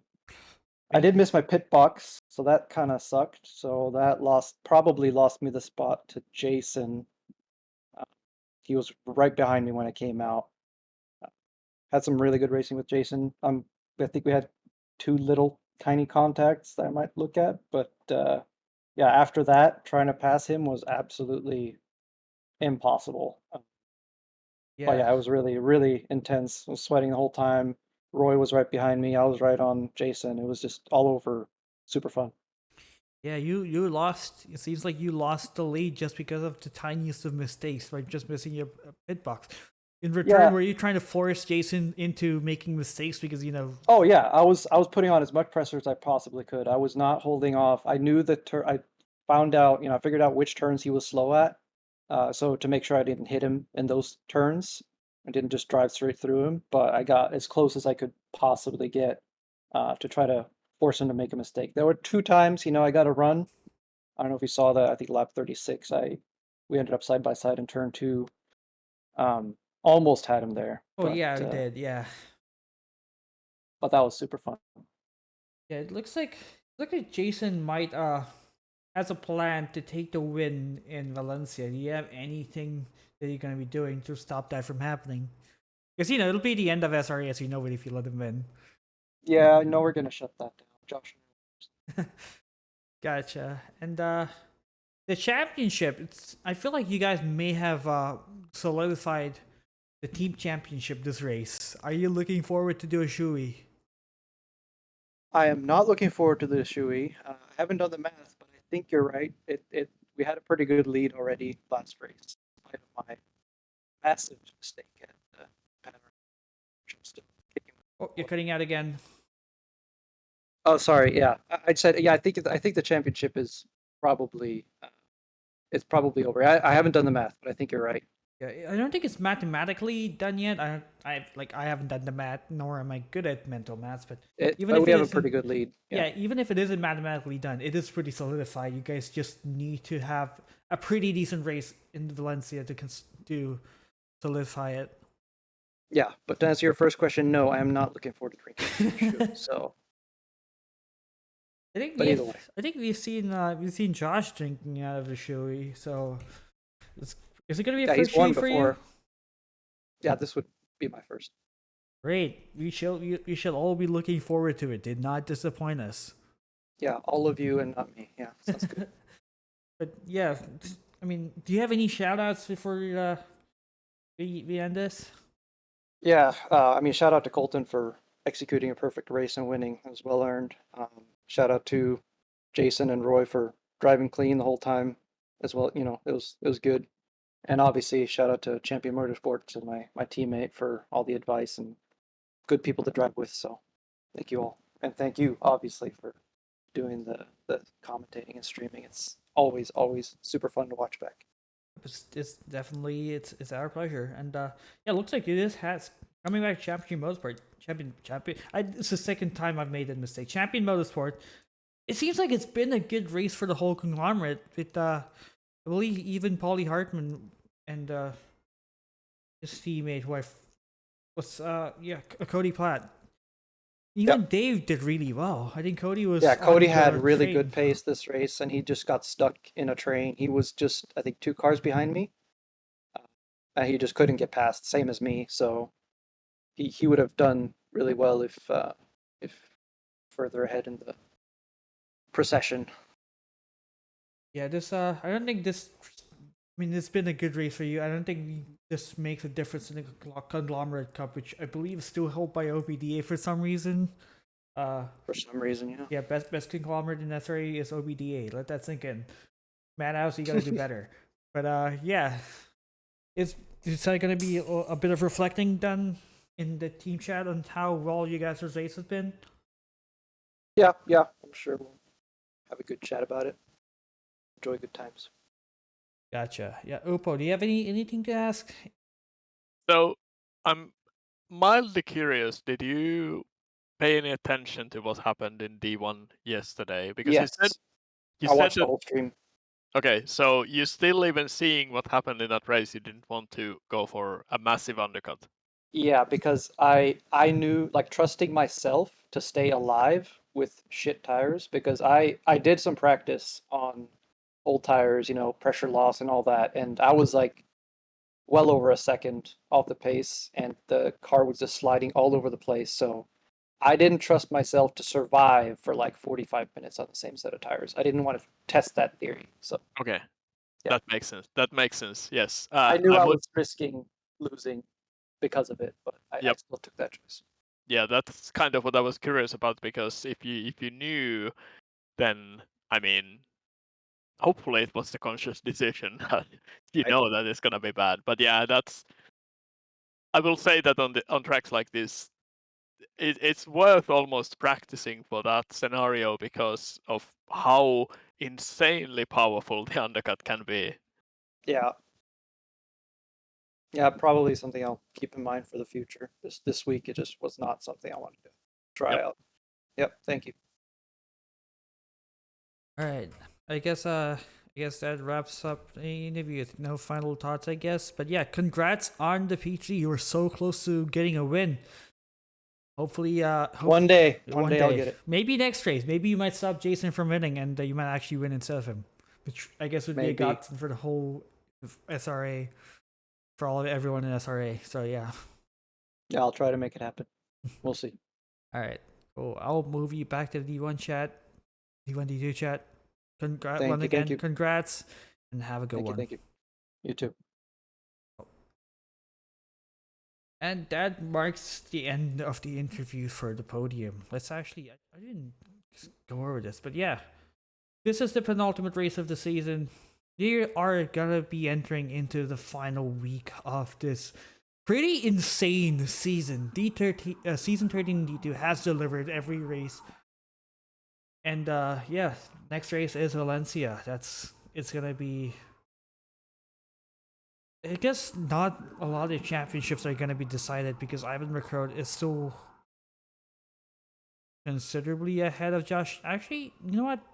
We might see a battle for the championship in Valencia, but it's not gonna be close. But Ivan McCrow mathematically still hasn't won the championship, and while Champion Motorsport probably has won the team championship, it's still not over. Mathematically, they still haven't won it, so it is gonna be.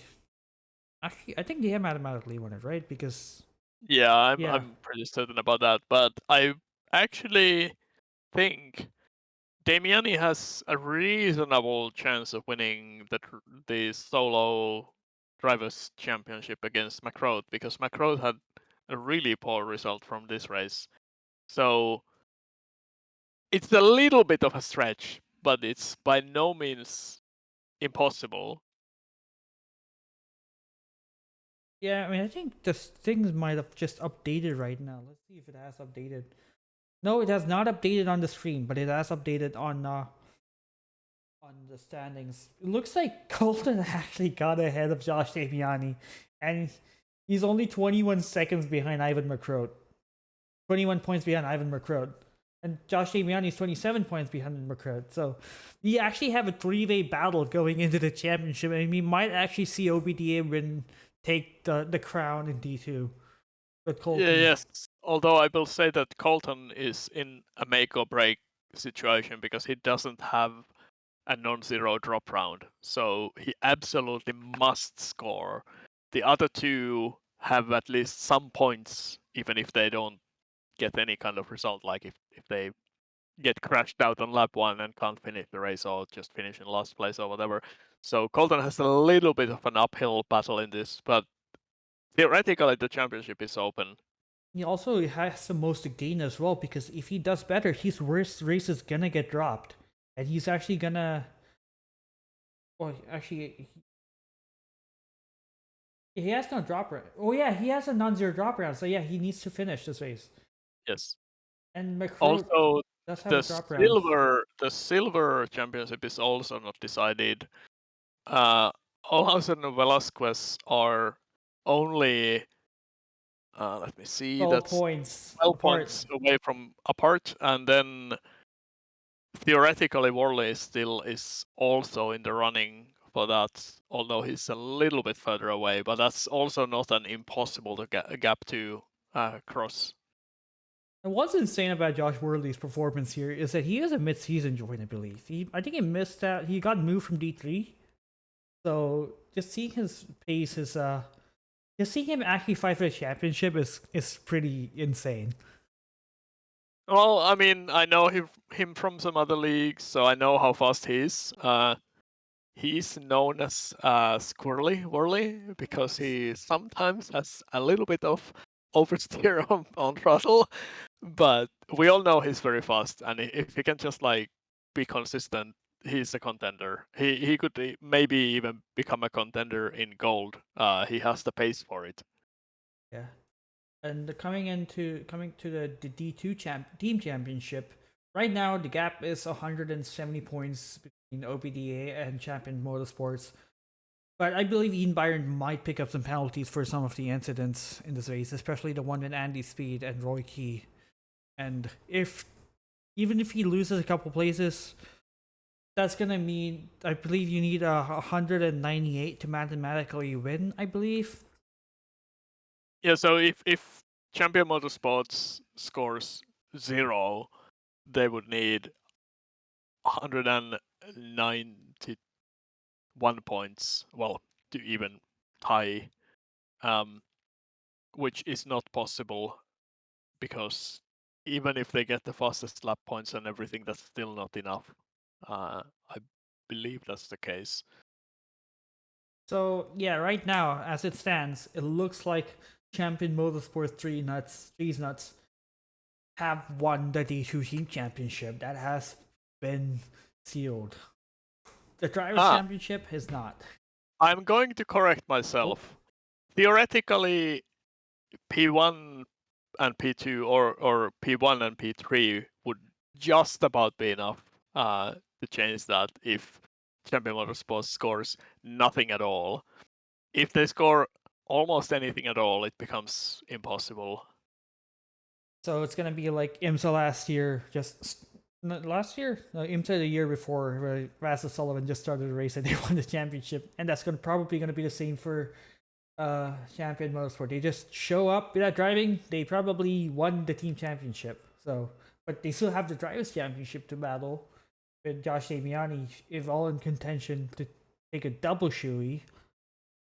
So without doing the exact numbers, I think they need roughly 40 points between the two of them to guarantee the championship no matter what, which would mean that on average each of them would need to finish in like top 28, which, I mean, considering today we only had 23 drivers showing up and finishing the race, that seems quite likely, but I mean, theoretically.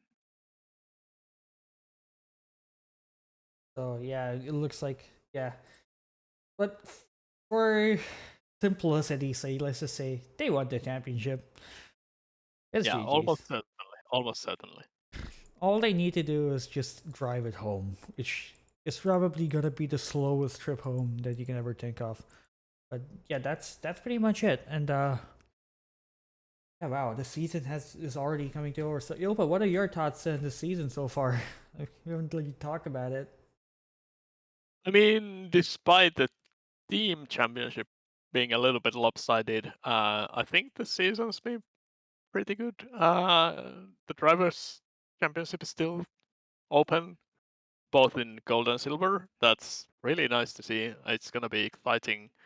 I mean, it's been a little bit of a Ford Mustang season, but you know, it's the current popular car, and hopefully next season we see a little bit more of a spread of different cars at the top.